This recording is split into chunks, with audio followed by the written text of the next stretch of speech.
Yes.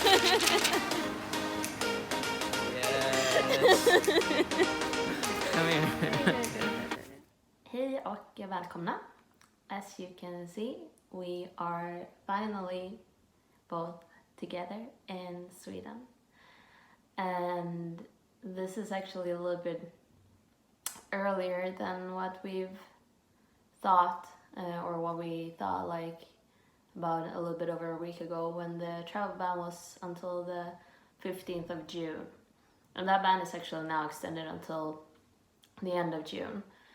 But last Thursday, I saw this article saying that they had changed, or were about to change, the rules regarding the travel ban.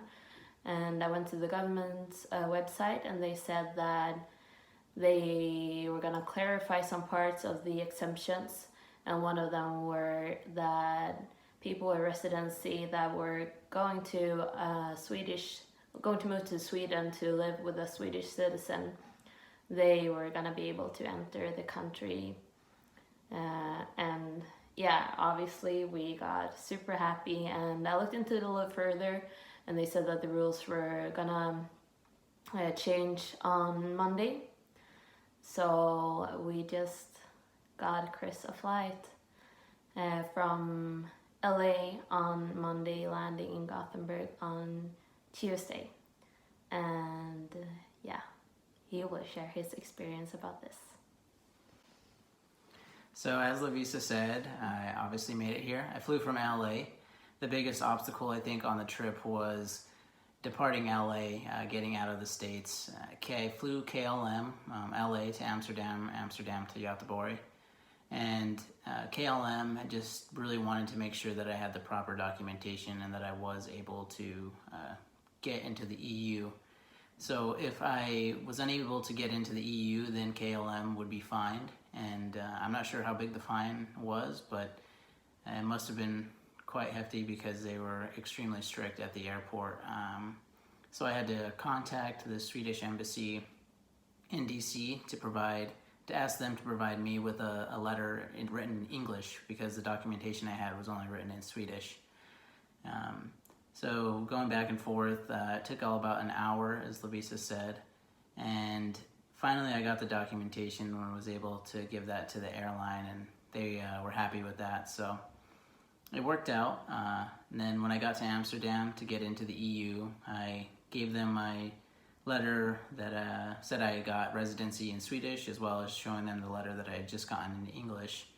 And it went extremely smooth. They didn't really ask any questions, let me in. And then once I got to Göteborg, I was asked at the gate outside of once the plane landed.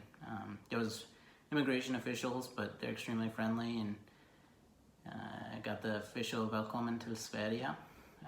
So yeah, I'm here now. We're together again. Yeah, and it was kind of nerve-wracking during this, because after everything we've gone through these last couple of months, I was afraid to take it for granted that it would actually go as we were planning on or hoping for. And obviously in LA, that took about an hour, everything, until he was actually allowed to board the flight. But after that, everything went smoothly, and I actually worked in the tower at the time as a trainee, so I cleared his flight to land, and then I ran over and I was able to meet him in the arrivals hall when he arrived.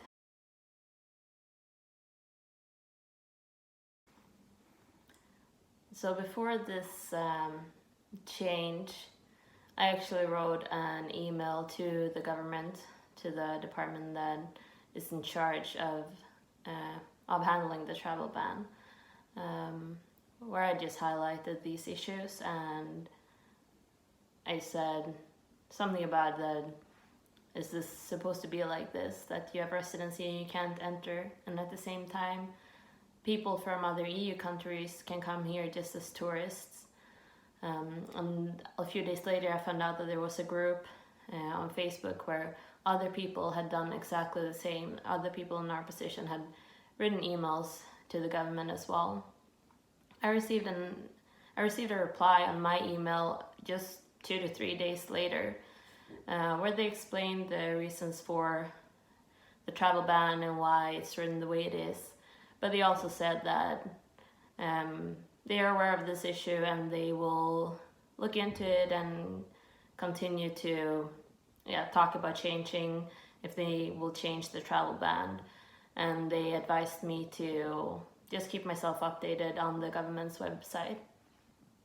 So I think it's really cool, because we're not that many people that are affected by this, but the few people that are, I think the fact that we did reach out to the government and we explained that the wording of the travel ban has this effect, I think that might have actually had an impact on the change of the travel ban.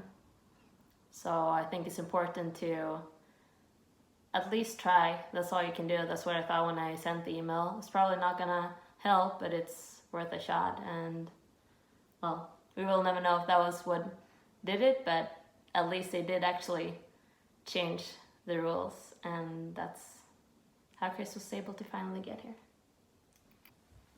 Well, guys, we appreciate everybody's support through this, and apologies if we seem like we were complaining quite a bit, but we really do appreciate everybody and all the thoughts that went out for us, and thoughts that go out to everybody that are separated in these crazy times, because we feel you. Well, thank you, and stay posted. Please like and subscribe and give some comments below. Thanks.